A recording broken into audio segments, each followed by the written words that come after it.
Hello everyone, welcome back to our YouTube channel. So today in this video I'm going to show you how to update email on Ring app. To get started, let's open Ring app.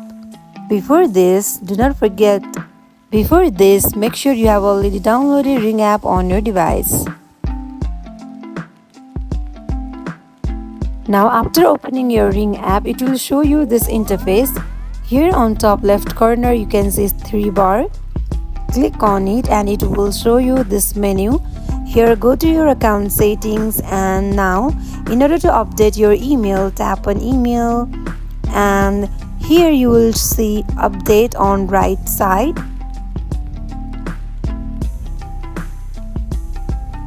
So as you can see, update link on right side of email, and tap on it. Before updating your email address, you should verify your identity. For that, enter your password. This is your Ring account password, and then tap on continue button.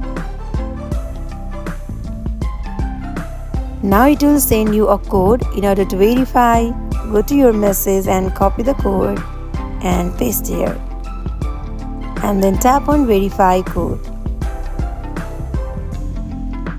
Here update your email address, enter new email and confirm, and then tap on change email.